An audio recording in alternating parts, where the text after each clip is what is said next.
Your latest hiring spree didn't fix your burnout across 47 tech companies in many different industries, different markets, different maturity level, and same structure, same failure. Leaders paying six-figure salaries for senior engineers who still ask permission for decisions under $500. Now, VPs of engineering who won't ship a product without a quick sanity check. Product leaders who already understand the trade-offs but still wait for executive confirmation. Every time I ask a CEO or CTO, why is this escalating? I get the same answer. Well, technically, they don't have final authority. That authority gap is where burnout is born. Let me give you a real example. In 2019, I joined a startup fresh off Series A. Smart founders, strong team, high expectations. Now, within my very first week, I was flooded with messages, product questions, design choices, minor bug fixes. But then one night, I couldn't believe it. This senior engineer messaged me asking permission for a change that would cost us less than a cup of coffee. I had to sit there and think about that. Like, why is he asking me this? Now, it wasn't incompetence. It was conditioning. They had been trained that safety lives at the top. Meetings, oh my gosh, they told the exact same story. People would sit in that meeting, they would hesitate. They'd look around the room for validation. They were waiting for the leader of the meeting to tell them yes. So I did something really drastic there because I'd had enough. And I'd seen this before in my past work. We stopped talking philosophy and we redesigned the entire structure. We mapped decision domains. If it's under $500, you go ahead and decide. Risk above the threshold, escalate it. Legal exposure, also escalate it. Is there a risk for brand damage? Escalate it. But every other thing, you own it. So the first week, rolled the sucker out. And it was so awkward. People double-checked themselves. They weren't sure. You know, they're trying to operate under this new system. And they just weren't sure if it was going to be something that got them in trouble or something that moved everything forward. Now, in week 2, they hesitated even less. And by week 3, wow, the decisions, they started moving. By the end of that month, escalations, they dropped off the cliff. By the end of the quarter, delivery velocity was up 40%. Not because we hired more people, though. That's something you need to really think about. It's because we removed dependency. Now, I had learned this lesson the hard way. As a CTO, during a high-pressure delivery cycle, I was involved in everything, every meeting, every approval, every decision. It's not a good way to be. But I told myself that I was being a good leader. Then, one night, late in the office, a senior developer slacked me, asking approval for a tiny UI tweak. And I am talking tiny. And in that moment, I don't know what it was, but it just clicked. You know, why is he slacking me about this tiny UI tweak? What's wrong with him? Then it dawns on me. I wasn't empowering the team.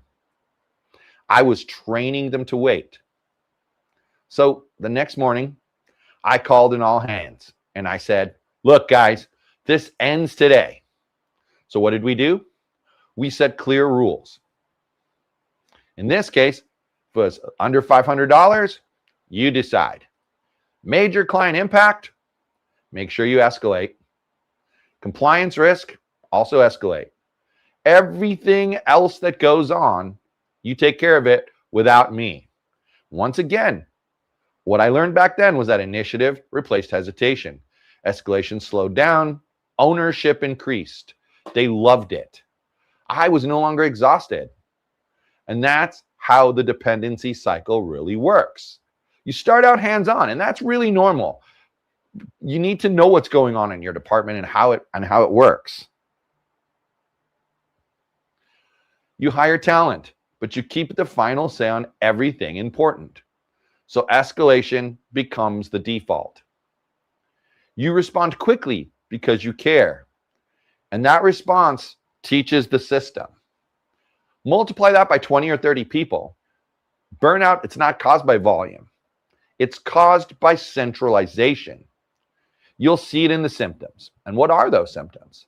Well, constant interruptions, slow decisions, low morale, high turnover. And it leaks into your personal life. Missed dinners, missed vacations, missed milestones. I once missed my daughter's ballet recital because someone wouldn't approve a mere $200 decision without me. Unbelievable, right? But here's the truth. I had trained him that way. Over control, it can feel like responsibility. It can feel like you're being responsible, but it creates dependency. So I stopped redesigning behavior that's never going to work. Instead, I redesigned authority. So what does that mean? What does it look like in practice when you redesign authority? You're the leader, but that doesn't mean you have to decide everything. So when you're redesigning authority, set clear thresholds. Let them know what to do in certain situations. You have to have a map. Clear the escalation triggers. Then you set guardrails, and inside those guardrails, you decide, and outside of them, escalate it to me. It's going to feel uncomfortable for them at first, but they'll get it. You know, with me, after about 6 weeks, I had my first uninterrupted weekend in 2 years. And by week 8, escalations got cut in half. By the second quarter of doing this, delivery accelerated without adding any headcount. And guess what? There was no turnover anymore. Why? Because the A players, they weren't burning out. You know, in the other situation, the A players were leaving because they were tired of not being able to make decisions. So here's the thing, guys. If you're constantly tired and you feel like you're always working, your team isn't weak. It's your authority map that's weak. The leaders who scale, they don't answer more questions. They design systems that eliminate the questions. They move from approval to architecture.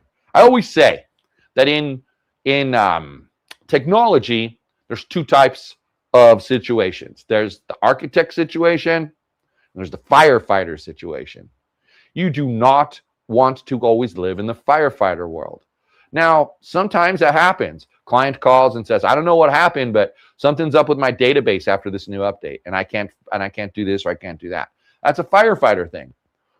When they come to you and say, hey, I need this new feature, can you design it? That's an architecture thing. One has control and one is controlling you. Now, when you design systems that eliminate questions, you move from approval to architecture. So ask yourself this. What if you disappeared for 30 days? Would the decisions continue or would everything freeze? That's an important thing to admit to yourself too. Be honest about these things. If it freezes, you're not running a scalable system. You're running what I call the bottleneck operating system. And that system will always consume your nights, your weekends, your health, and eventually your talent. It's not about willpower, guys. It's not about hiring seniors. It's about redesigning authority so that decisions move to the edge.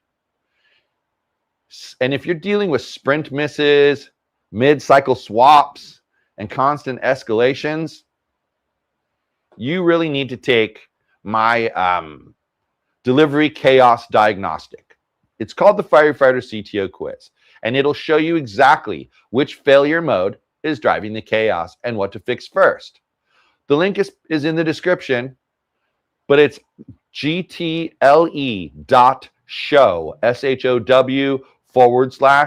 /firefighter quiz. Because the goal isn't to be needed, it's to build a system that works without you. Now, this has been another episode of Gaining the Technology Leadership Edge. I apologize for it being so short today, but this is a very short and concise lesson that you all need to learn.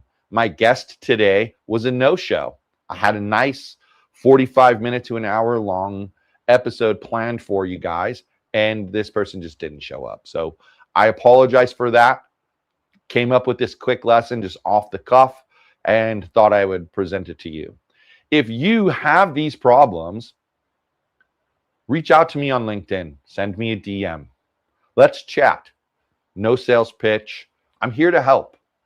I have frameworks that will take care of this in less than 90 days. So reach out to me. I'm Michael Mahoney, Mahony, on LinkedIn. If you're watching on LinkedIn, you obviously know where to find me. If you're watching on YouTube, go over to LinkedIn and look me up. Michael Mahoney, Mahony.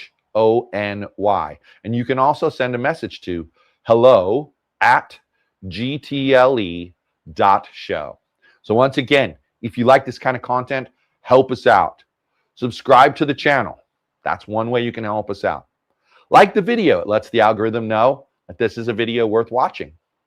And then ring that bell notification, because that bell notification is going to alert you when new videos come out from Gaining the Technology Leadership Edge.